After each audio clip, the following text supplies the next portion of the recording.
जय हिंद जय भारत दोस्तों। मैं आज आपको फाउंडेशन इंजीनियरिंग के आपको फार्मूला डिस्कस करने वाला हूं। अगर आप इतना फार्मूला आपको पता है तो आपको मैं डेफिनेटली के साथ कह सकता हूं कि आपके एक भी क्वेश्चन छूटेंगे नहीं कोई भी एग्ज़ाम में। जैसे कि आप एसएससी ले ले एग्ज़ाम, गेट का एग्ज़ाम ले ले, आईएएस का एग्ज़ाम ले ले, या अभी क्लास 3 का एग्ज़ाम जो आ रहा है GWSSB गुजरात में, फिर RPSC आ रही है हमारी, ये सब एग्ज़ाम में आपको एक भी मार्क्स छूटेंगे नहीं। ठीक है, तो चलिए हम लोग स्टार्ट करते हैं। पहला फॉर्मूला है हमारा नेट अल्टीमेट बियरिंग कैपेसिटी। तो नेट अल्टीमेट बियरिंग कैपेसिटी को हम लोग लिखते हैं ultimate bearing capacity minus overburden pressure. Overburden pressure को हम लोग लिखते हैं गामा इंटू DF। गामा यहाँ पे हमारा यूनिट वेट है और DF हमारा डेप्थ ऑफ फाउंडेशन है और QU हमारा अल्टीमेट बियरिंग कैपेसिटी है। दूसरा है हमारा नेट सेफ बियरिंग कैपेसिटी। तो नेट सेफ बियरिंग कैपेसिटी को हम लोग रिप्रेजेंट करते हैं QNS से। तो नेट सेफ बियरिंग कैपेसिटी होता है हमारा QNU। QNU मतलब net ultimate bearing capacity divided by factor of safety. अगर आपको फैक्टर ऑफ सेफ्टी नहीं दिया रहता है तो हमको 3 लेना है। फिर हमारा है safe bearing capacity. Safe bearing capacity हम लोग बोलते हैं QNS। QNS मतलब क्या? Net safe bearing capacity plus overburden pressure. फिर question number 4, Terzaghi equation of ultimate bearing capacity of strip footing on cohesive soil. अब यहाँ पे आपको तरजागी इक्वेशन से अल्टीमेट बियरिंग कैपेसिटी निकालनी है और वो भी स्टिफ फुटिंग का और कोहेसिव सॉइल का। तो जनरल इक्वेशन हमारा क्या होता है? CNC plus gamma DF into NQ plus 0.5 gamma B NY। यहाँ पे हमारा NC NQ NY क्या है? हमारा बियरिंग कैपेसिटी फैक्टर है। वो किस पे डिपेंड होता है? तो एंगल ऑफ इंटरनल फ्रिक्शन पे डिपेंड होता है। ठीक है, तो ये हमारा क्ले के लिए है। अगर आपको यही इक्वेशन आपको सैंड पूछा जाता है तो C की वैल्यू 0 पुट कर दीजिए। तो इस इक्वेशन में अगर हम C की वैल्यू 0 पुट कर देते हैं तो हमारा बचता है gamma DF into NQ plus 0.5 gamma B NY निकलता है। ये हमारा आपको स्ट्रिप फुटिंग के लिए, तो ये ध्यान में रखना है आपको। दूसरा है Terzaghi equation of ultimate bearing capacity of square footing on cohesive soil. अब यहाँ पे आपको पूछा गया है स्क्वायर फुटिंग के लिए, तो आपको याद रखना है जब भी आपको स्क्वायर फुटिंग पूछा जाएगा तो सेम इक्वेशन आप लोग लिख दीजिए पहले, CNC plus gamma DF into NQ plus 0.4 gamma B NY। अब याद रखिएगा स्क्वायर फुटिंग में हमारा जो गामा B के साथ हमारा 0.4 होगा और CNC के साथ हमारी 1.3 हो जाएगी। और सैंड के लिए आपको पूछा जाएगा तो C की वैल्यू 0 पुट कर देना है। तो बस आपको ये ध्यान रखना है। फिर तीसरा आपको सर्कुलर फुटिंग के बारे में भी सेम पूछा गया है। तो सर्कुलर फुटिंग में हमको भी सेम फॉर्मूला होता है। तो 1.3 CNC gamma DF into NQ plus 0.3 gamma B NY हो जाएगा। यहाँ पे आपको 0.3 गामा NY हो जाएगा। अगर आप किसी बच्चे को याद नहीं रहता है तो उसको कैसे याद रखना है? SSC याद रख लीजिएगा। S मतलब स्क्वायर, S मतलब स्ट्रिप, फिर हमारा स्क्वायर, फिर सर्कुलर। आपको याद रखिएगा गामा B के साथ पहला 0.5 होता है, फिर 0.4 होता है, फिर 0.3 होता है। CNC के साथ हमारा C होगा, पहला CNC होगा, फिर 1.3 होगा, फिर 1.3 होगा। तो आपको ऐसे याद रखेंगे तो कभी भूलेंगे नहीं। SSC याद रखिएगा, S मतलब स्ट्रिप, फिर स्क्वायर, फिर सर्कुलर। अगर क्वेश्चन में आपको प्योरली कोहेसिव सॉइल लिखा रहता है तो हम लोग NC की वैल्यू 5.7 लेते हैं, NQ की वैल्यू 1 लेते हैं एंड N गामा की वैल्यू हम लोग 0 लेते हैं। Question number 8, NC NY and NQ क्या है? तो हमको पता होना चाहिए NC NY NQ हमारा बियरिंग कैपेसिटी फैक्टर है और किस पे डिपेंड होता है? तो एंगल ऑफ इंटरनल फ्रिक्शन पे डिपेंड करता है। फिर नेक्स्ट 9 है हमारा स्कैम्पटन्स थ्योरी। स्कैम्पटन्स थ्योरी से हम लोग नेट अल्टीमेट बियरिंग कैपेसिटी निकालते हैं, जिसका हमारा QNU की वैल्यू होती है CNC हम लोग लिखते हैं। अब यहाँ पे NC की वैल्यू हमारा depend upon depth by width ratio. ठीक है, तो डेप्थ बाय विड्थ रेशियो अगर हमारा लेस देन 0 है तो NC की वैल्यू स्ट्रिप फुटिंग के लिए हम लोग 5 लेते हैं, स्क्वायर फुटिंग के लिए 6 लेते हैं, रेक्टेंगुलर के लिए हम लोग 6 लेते हैं। अगर यही चीज़ हमारा डेप्थ बाय विड्थ हमारा 0 से 2.5 के बीच में रहेगा तो NC की वैल्यू हम लोग 7.5 लेंगे और स्क्वायर के लिए 9 लेंगे और रेक्टेंगुलर के लिए 9 लेंगे। अगर डेप्थ बाय विड्थ हमारा ग्रेटर देन 2.5 है तो हमारा फॉर्मूला हो जाएगा 5 ब्रैकेट में 1 प्लस 0.2 DF बाई बी, फिर स्क्वायर के लिए 6 ब्रैकेट में 1 plus 0.2 DF by B and rectangular के लिए 5 ब्रैकेट में 1 plus point DF by B bracket में 1 प्लस 0.2 B बाई एल। अब इस क्वेश्चन में आपको याद रखिएगा, कभी कभी आपको स्कैम्पटन्स थ्योरी से बोलेगा नेट अल्टीमेट बियरिंग कैपेसिटी निकालिए और सरफेस पे निकालिए। जब भी आपको सरफेस बोलता है तो डेप्थ की वैल्यू हमको 0 लेना है। तो ये हमारा फॉर्मूला है, इस फॉर्मूला से आपको कोई भी इक्वेशन न्यूमेरिकल पूछे जा सकते हैं। फिर question number 10, plate load test. तो प्लेट लोड टेस्ट से हम लोग क्या क्या निकालते हैं? अल्टीमेट बेयरिंग कैपेसिटी निकालते हैं, अलाउबल बेयरिंग कैपेसिटी निकालते हैं, सेटलमेंट क्राइटेरिया निकालते हैं। सेटलमेंट कितना ऑब्जर्व होता है? तो 25 mm ऑब्जर्व होता है। तो प्लेट लोड टेस्ट में हमारा दो कंडीशन होता है। पहला कंडीशन आपको दिया रहेगा ultimate bearing capacity and width के बारे में बताया जाएगा आपको। अल्टीमेट बेयरिंग कैपेसिटी मतलब क्यू एंड विड्थ का रिलेशन है, ठीक है। अगर क्ले के बारे में पूछा गया है तो जितनी अल्टीमेट बेयरिंग कैपेसिटी फाउंडेशन की होती है उतनी ही अल्टीमेट बेयरिंग कैपेसिटी आपको प्लेट के लिए होती है। उसी तरह हमारा सैंड के लिए आपको पूछा जाएगा तो ultimate bearing capacity of foundation divided by ultimate bearing capacity of plate equal to width of foundation divided by width of plate. तो ये चीज़ आपको न्यूमेरिकल पूछा जाएगा इसमें से कि क्यू एफ दिया रहेगा, बी एफ दिया रहेगा, बी पी दिया रहेगा, आपको क्यू यू पी निकालना है। तो ध्यान रखिएगा क्ले के लिए जितनी अल्टीमेट बेयरिंग कैपेसिटी फाउंडेशन के लिए होती है उतनी ही प्लेट की होनी चाहिए। ये रिलेशन हमारा ultimate bearing capacity and width की है।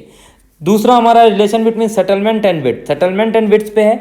सेटलमेंट को रिप्रेजेंट करते हैं हम लोग एस से। तो ऊपर हमारा हमेशा फाउंडेशन होता है, नीचे हमारा प्लेट होता है। तो क्ले के लिए हमारा बात किया गया है settlement of foundation divided by settlement of plate equal to width of foundation divided by width of plate होती है। फिर यही चीज़ सैंड के लिए आपको पूछा जाएगा तो settlement of foundation settlement of plate bracket में यहाँ पे विड्थ ऑफ फाउंडेशन होगा तो ब्रैकेट में बीपी प्लस 0.3। अब देखिए यहाँ पे हमारा साइज ऑफ प्लेट है, ठीक है।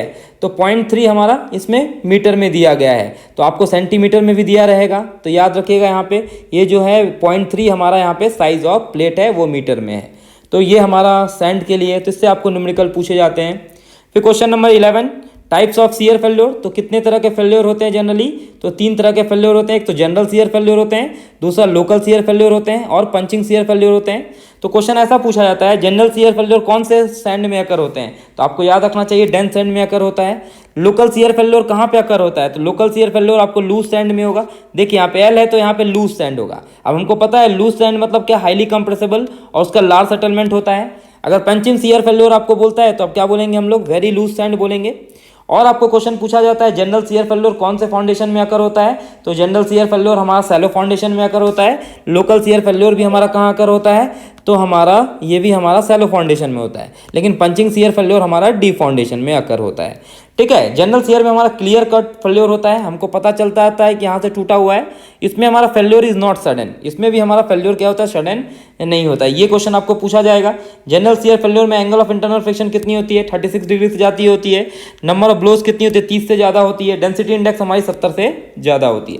यही चीज़ लोकल शियर फेल्योर में पूछा जाएगा। तो आपको angle of internal friction 28 degree से कम होती है, एन की वैल्यू 5 से कम होती है और आई डी की वैल्यू ग्रेटर देन 20 के बीच में होती है। इसमें भी आपको पूछा जाएगा फाई की value less than 28, N is less than 5 and I D is greater than 20। अब इसमें क्या बोलते हैं हम लोग कि हीविंग कैन अकर्स, मतलब मिट्टी क्या होती है? फूल जाती है। इसमें नो हीविंग एंड इसमें भी हमारा नो हीविंग। तो इस टाइप के क्वेश्चन आपको पूछे जाते हैं कंपटीशन एग्जाम में। 5,00,000% है ये क्वेश्चन आपको आएंगे ही कंपटीशन एग्जाम में। क्वेश्चन नंबर 12, अब आपको पूछा जाता है तरजागी में जो जितने जोन है तो जोन 1 क्या है, जोन 2 क्या है, जोन 3 क्या है, और अकॉर्डिंग टू मेहर्स हॉफ भी जोन 1 क्या है, जोन 2 क्या है, जोन 3 है। तो इसी तरह आपको तरजागी के हिसाब से जोन 1 जो बनता था वो हमारी इलास्टिक जोन बनती थी, जोन 2 हमारी रेडियल जोन बनती थी एंड जोन 3 हमारा रैंकाइन पैसिव जोन बनता है, ठीक है। अब हमारा जोन 2 हमारा कैसा शेप बनता है? तो हमारा लॉग स्पायरल कर्व बनता है। ये भी आपको याद रखना है, पूछा जाएगा आपको जोन 2 हमारा कैसा बनता है? तो लॉग स्पायरल कर्व बनेगा। इसी तरह हमारा मेयर ऑफ में जोन 1 इलास्टिक जोन होता है, जोन 2 हमारा रेडियल शियर जोन होता है और जोन 3 हमारा मिक्स शियर जोन होता है। तो ये भी क्वेश्चन आपको बहुत ही इंपॉर्टेंट है, ये भी क्वेश्चन आपको पूछे जाएंगे। फिर question number 13, settlement criteria. Settlement criteria मतलब क्या? आपको पूछा गया है कि अगर हमारा सैंड बना, सैंड पे हम लोग आइसोलेटेड फाउंडेशन करते हैं और राफ्ट फाउंडेशन करते हैं तो उसकी मैक्सिमम सेटलमेंट कितनी होगी, डिफरेंशियल सेटलमेंट कितनी होगी। इसी तरह क्ले में हम लोग आइसोलेटेड फाउंडेशन करते हैं, राफ्ट फाउंडेशन करते हैं तो मैक्सिमम सेटलमेंट कितनी होगी, डिफरेंशियल सेटलमेंट कितनी होगी। तो हमको सैंड के लिए आइसोलेटेड फाउंडेशन में मैक्सिमम सेटलमेंट 40 mm होनी चाहिए और राफ्ट फाउंडेशन में 40 to 65 mm होनी चाहिए। डिफरेंशियल सेटलमेंट दोनों के लिए 25 mm 25 mm होनी चाहिए।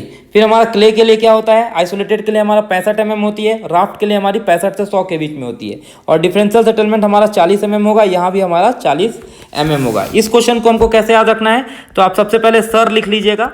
सर मतलब यहाँ सैंड है, यहाँ आइसोलेटेड फाउंडेशन है, राफ्ट फाउंडेशन है। पहली वैल्यू हमको स्टार्ट करना है 40, फिर 40 से 65, ठीक है, और उसमें हमारी डिफरेंशियल सेटलमेंट 25 और यहाँ भी हमारी 25 होगी। इसी तरह क्ले में हमको CIR लिखना है, तो इसमें हमको 40 से 65 है, 65 खत्म हो रहा है तो 65 लिखिए, फिर 65 से 100 लिखिए, और यहाँ पे हमारा 40 लिखिए और 40 लिखिए। डिफरेंशियल सेटलमेंट में 25 या तो 40 होगा। सैंड के लिए 25 होती है, क्ले के लिए हमारी 40 mm होती है। तो ये भी क्वेश्चन आपको पूछा जाएगा। 11, 12 एंड 13 ये तीनों में से आपको एक ना एक क्वेश्चन आना ही है, कोई रोक नहीं सकता।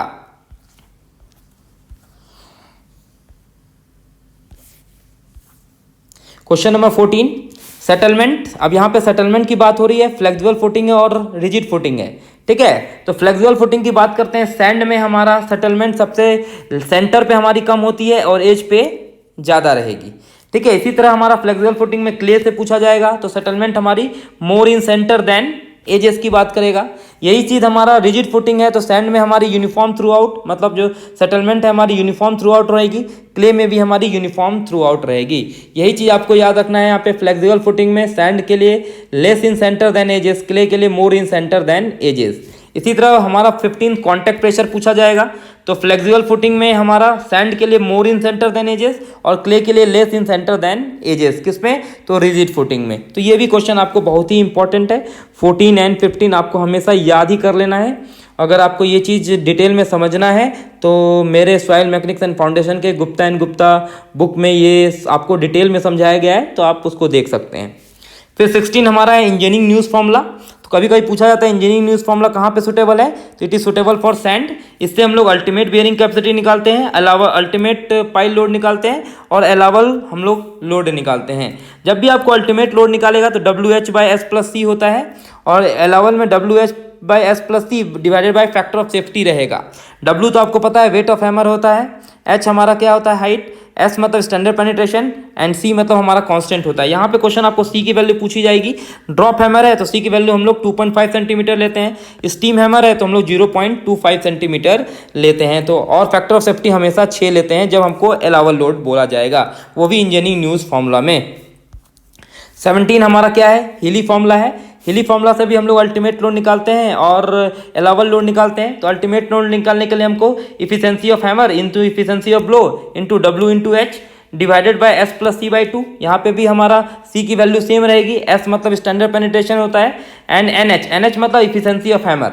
Efficiency of hammer single acting के लिए 0.75 to 85 लेना है, अगर डबल एक्टिंग है तो 0.75 से 80 लेना है, और ड्रैप हैमर है तो हम लोग 1 लेना पड़ेगा। अगर यही चीज़ में आपको पूछा जाता है एलावल में सेम फॉर्मूला लिख देते हैं यहाँ पे, NH into NB WH divided by S+C/2, और यहाँ पे आपको फैक्टर ऑफ सेफ्टी लेना पड़ता। तो फैक्टर ऑफ सेफ्टी यहाँ पे हम लोग 3 लेते हैं। NH मतलब इफिशिएंसी ऑफ हैमर, NB मतलब efficiency of blow. Question number 18 under rimmed pile पूछा जाएगा। अंडर रिम्ड पाइल एक ऐसा पाइल होता है, it is suitable for all type of soil, it is suitable for expensive clay, black cotton soil, clay, sand, सब के लिए होता है। ये कैसा पाइल है, तो ये कास्ट इन सीटू पाइल है और इसे हम लोग बोर्ड पाइल भी बोलते हैं। अब इसमें आपको क्वेश्चन पूछा जाता है अंडर रिम्ड पाइल में कि ratio of bulb size to pile shaft कितना होगा, तो 2 to 3 के बीच में होगा। जनरली हम लोग 2.5 लेते हैं। फिर क्वेश्चन पूछा जाएगा ratio of double under rimmed pile to the ratio of single under pile कितना लेंगे, तो 1.5 लेते हैं। इसे हम लोग बोर्ड पाइल भी बोलते हैं। Question number 19 negative screen friction. आपसे कोई पूछा जाएगा निगेटिव स्क्रीन फ्रिक्शन क्या होता है, तो निगेटिव स्क्रीन फ्रिक्शन क्या होता है, जो settlement of the soil surroundings है वो पहले सेटल हो जाता है एज कंपेयर टू पाइल, और उसमें कौन सा फोर्स लगता है, तो डाउनवर्ड डायरेक्शन में फोर्स लगता है। और ये कब अकर होता है, तो ये अकर होता है फ्रेशली डिपोजिट सॉइल में हमारा रहता है। अगर नेगेटिव स्क्रीन फ्रिक्शन में हमको फोर्स निकालना है तो उसकी value CA into LC into P मतलब होता है पैरामीटर, पैरामीटर में हम लोग πdl लिखते हैं। Question number 20 group efficiency of pile. Group efficiency of pile क्या होता है, QUG divided by N into QUP। अब यहाँ पे अल्टीमेट बियरिंग कैपेसिटी ग्रुप में divided by ultimate bearing capacity of individual into N। यही चीज़ सैंडी सॉइल के लिए बोलेगा तो ग्रुप इफिशिएंसी ग्रेटर देन 1 होती है, और क्ले सॉइल के लिए बोलेगा तो आपको ग्रेटर देन 1 भी होती है और लेस देन 1 भी होती है। फिर question number 21 area ratio. Area ratio सब हम लोग निकालते हैं, सॉइल का डिस्टर्ब नहीं हो इसलिए हम लोग एरिया रेशियो हमारा बहुत ही कम होनी चाहिए।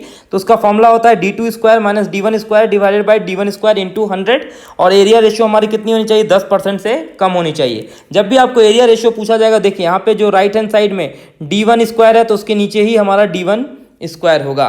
ठीक है। तो ये सब चीज़ आपको डिटेल में देखना है तो मेरे गुप्ता एंड गुप्ता के जब हम लोग ऑब्जेक्टिव बुक सॉल्व किए हैं तो उसमें हमारा रहेगा। इनसाइड क्लियरेंस हमारा कितना होता है, तो उसका फॉर्मूला है हमारा D3 - D1 divide by D1 into 100। यहाँ भी आप देखें ये जो हमारा राइट हैंड साइड में वही नीचे होगा, तो इस ढंग से आपको फॉर्मूला याद कर सकते हैं। फिर चौथा आपको पूछा जाएगा आउटसाइड क्लियरेंस, तो हम लोग D2 - D4, यहाँ पे देखें यहाँ पे D4 है तो यहाँ भी हमारा D4 इंटू 100 होगा। तो इस ढंग से आपको inside clearance and outside clearance भी आप निकाल सकते हैं। Question number 25, recovery ratio. Recovery ratio क्या होता है हमारा, penetration length divided by actual length. अब आपको न्यूमेरिकल पूछा जाता है कि LR की वैल्यू अगर 1 आती है तो हम बोलेंगे गुड रिकवरी है, LR की वैल्यू ग्रेटर देन 1 आती है तो बोलेंगे स्वेल है, LR की वैल्यू लेस देन 1 आती है तो श्रंक है। ठीक है। Question number 26, types of compacting equipment. अब न्यूमेटिक रोल कहाँ कहाँ यूज होता है, तो silty soil with low plasticity लिखा रहेगा, फिल सॉइल लिखा रहेगा, कोहेसिव एंड कोहेजनलेस सॉइल। ठीक है। तो ये सब हमारा सॉइल के लिए न्यूमेटिक रोलर यूज होता है। फिर हमारा होता है sheep foot roller. Sheep foot roller always use for cohesive soil. ठीक है। कोहेसिव सॉइल को ही हम लोग और बोलते हैं क्ले सॉइल भी हम लोग बोला जाता है। फिर हमारा वाइब्रेटरी रोलर। वाइब्रेटरी रोलर हम लोग सैंड के लिए यूज करते हैं, सैंड को ही हमारा कोहेजनलेस सॉइल भी बोला जाता है। फिर वाइब्रोफ्लोट। वाइब्रोफ्लोट मतलब कहाँ यूज होता है, to densify the soil of large depth, मतलब तो हम लोग सॉइल को डेंस करते हैं विथ ए लार्जर डेप्थ वाला सॉइल रहेगा तो उसे हम लोग वाइब्रोफ्लोट से यूज़ करते हैं। फिर हमारा स्मूथ व्हील रोलर, ये कोहेसिव एंड ग्रेनुलर सॉइल के लिए भी हमारा यूज़ होता है। तो इस टाइप के क्वेश्चन आपको जनरली पूछे ही जाते हैं। फिर 27, UU टेस्ट मतलब अनकंसोलेटेड अनड्रेन टेस्ट, ये इनिशियल स्टेबिलिटी टेस्ट है, ये भी आपको पूछा जाता है। फिर हमारा CD टेस्ट होता है, CD टेस्ट मतलब कंसोलेटेड ड्रेन टेस्ट, ये हमारा लॉन्ग टर्म स्टेबिलिटी होता है, इसमें ज़्यादा समय लगता है। Question number 28, vane shear test. आपसे पूछा जाएगा वेन सीयर टेस्ट किसके लिए सुटेबल है, तो वेन सीयर हमारा क्ले के लिए सुटेबल है। फिर 29 हमारा SPT test, standard penetration test, इससे हम लोग क्या निकालते हैं, SPT N वैल्यू निकालते हैं, रिलेटिव डेंसिटी निकालते हैं एंड स्ट्रेंथ निकालते हैं। फिर हमारा 30 CPT टेस्ट मतलब कोन पेनिट्रेशन टेस्ट, इससे हम लोग पॉइंट रेजिस्टेंस निकालते हैं और स्किन फ्रिक्शन भी निकालते हैं। फिर question number 31, pile load test. Pile load से हम लोग एलावल लोड निकालते हैं, for the permissible settlement of a pile निकालते हैं। Question number 32, cyclic pile load test, इससे हम लोग स्क्रीन फ्रिक्शन भी निकालते हैं और पॉइंट बियरिंग भी निकाला जाता है। फिर क्वेश्चन नंबर 33, यहाँ पे हम लोग डिफरेंट टाइप्स ऑफ पाइल, जैसे आपको पूछा जाएगा फ्लोटिंग पाइल कहाँ यूज़ होगा, तो डीप सॉफ्ट क्ले के लिए होता है। माइक्रो पाइल कहाँ यूज़ होता है, तो लूज सैंड में होता है। अंडर रिम्ड पाइल को ही हम लोग बोलते हैं एक्सपेंसिव सॉइल बोलते हैं। फिर पॉइंट बियरिंग पाइल मतलब क्या, the transfer heavy load to strong strata below weak strata. फिर बेटर लाइन मतलब क्या, टू रजिस्ट लेटरल लोड के लिए। फिर एंड बियरिंग पाइल मतलब क्या, जब हमारा हार्ड फॉर्मेशन रहेगा सैलो डेप्थ पे तो हम लोग एंड बियरिंग पाइल यूज़ करेंगे। फिर पेडेस्टल पाइल कब यूज़ करेंगे, जब हमारा फाउंडेशन रिलेटिवली वीक रहेगा। फिर फ्रिक्शन पाइल कब यूज़ करेंगे, जब हमारा फाउंडेशन ग्रेनुलर रहेगा। सैंड पाइल हम लोग कब यूज़ करेंगे, जब वीक फाउंडेशन सॉइल को हम लोग कंपैक्ट करते हैं तब। लार्ज डायमीटर पाइल हम लोग कहाँ यूज़ करते हैं, हैवी लोड जहाँ पे बट आइसोलेटेड लोड होनी चाहिए। तो ये पाइल्स वाले जो क्वेश्चन है इसमें भी आपको पूछे ही जाएंगे। तो फ्लोटिंग पाइल है उसके सामने आंसर लिखा रहेगा तो डीप सॉफ्ट क्ले आपको टिक मारना है। तो इस ढंग से आपको ये जो आप देख रहे हैं फॉर्मूला वाइज वाला, अगर इतना भी करके जाते हैं तो मैं डेफिनेटली के साथ कह सकता हूँ कि आप फाउंडेशन में फुल आउट ऑफ फुल आएंगे। Question number 34, types of sampler. अब देखिए स्प्लिट स्पून सैम्पलर होते हैं। स्प्लिट स्पून सैम्पलर हम लोग रिप्रेजेंटेटिव सैंपल के लिए यूज़ करते हैं and it is suitable for all type of the soil. फिर दूसरा होता है स्टेशनरी पिस्टन सैम्पलर, इससे हम लोग अनडिस्टर्ब सैंपल के लिए करते हैं और वो भी क्ले एंड सिल्ट के लिए। फिर हमारा होता है रोटरी सैंपल। रोटरी सैंपल हम लोग अनडिस्टर्ब सैंपल के लिए करते हैं, वो भी हार्ड सीमेंटेड कोहेसिव सॉइल के लिए करते हैं। फिर कंप्रेस्ड एयर सैंपलर कहाँ यूज़ करते हैं, अनडिस्टर्ब सैंपल के लिए करते हैं, वो भी सैंड के लिए बिलो द वाटर टेबल। फिर हम लोग से पूछा जाएगा डिस्टर्ब सैंपल में कौन कौन सा टेस्ट होता है, तो इंडेक्स प्रॉपर्टी वाली सब टेस्ट आएगी डिस्टर्ब सैंपल में, कंसिस्टेंसी वाली सब टेस्ट आएगी डिस्टर्ब सैंपल में। अनडिस्टर्ब सैंपल में कौन कौन से टेस्ट होंगे, तो डेंसिटी होंगे, वाटर कंटेंट होंगे, सीयर स्ट्रेंथ होंगे। ऐसे जो भी हमारा टेस्ट है तो वो सब अनडिस्टर्ब सैंपल लेते हैं उसमें। Question number 36, SPT test. SPT test में दो तरह के हमारे करेक्शन होते हैं, एक तो डायलेटेंसी करेक्शन होते हैं, दूसरा ओवरबर्डन करेक्शन होते हैं। अब डायलेटेंसी करेक्शन में एन की वैल्यू हमेशा ग्रेटर देन 15 होना चाहिए, तो आपको बोला जाएगा ऑब्जर्व एन वैल्यू निकालिए, तो उसका फॉर्मूला क्या होता है 15 प्लस एन माइनस 15/2। यहाँ पे एन की वैल्यू ऑलवेज 15 से ज़्यादा ही होगी। फिर दूसरा होता है ओवरबर्डन करेक्शन। जब आपको ओवरबर्डन करेक्शन आपको बोला जाएगा तो उसकी वैल्यू होते हैं N0 ब्रैकेट में 350/σ प्लस 70 होती है। फिर हमारा डेप्थ फैक्टर पूछा जाएगा, तो डेप्थ फैक्टर हमारा क्या होता है D + H/H। ये भी हमारा फॉर्मूला है। फिर फुटिंग में भी आपको पूछता है कि राफ्ट फाउंडेशन है तो कहाँ पे यूज़ होगा, तो वीक हेट्रोजेनस सॉइल में। आइसोलेटेड फुटिंग है तो कहाँ यूज़ होगा, strong soil in surface layer में। ड्रिल पाइल कहाँ यूज़ होगा, वेरी हैवी लोड में। ओपन कैसन कहाँ यूज़ होगा, heavy load in water structure in horizontal load में हमारा यूज़ होगा। तो इस टाइप के हमारे फॉर्मूला है, ये आप लोग कर लेंगे तो आपका फाउंडेशन इंजीनियरिंग भी कंप्लीट हो गया एंड सॉइल मैकेनिक्स भी हमारा कंप्लीट हो गया। और मैं आपको गुप्ता एंड गुप्ता के पूरे सीरीज भी कंप्लीट कर दिया हूँ, मतलब सॉइल मैकेनिक्स एंड फाउंडेशन को आप ज़रूर देखिए। अगर आपको कोई डिफ़िकल्टी आती है तो आप मैसेज कीजिए। Okay, thank you. आशा करता हूँ आपको ये वीडियो पसंद आया होगा। अगर पसंद आया है तो वीडियो को लाइक कीजिए, शेयर करें और ऐसे नई वीडियो देखने के लिए मेरे चैनल को सब्सक्राइब करें, Jha channel. Thank you for watching.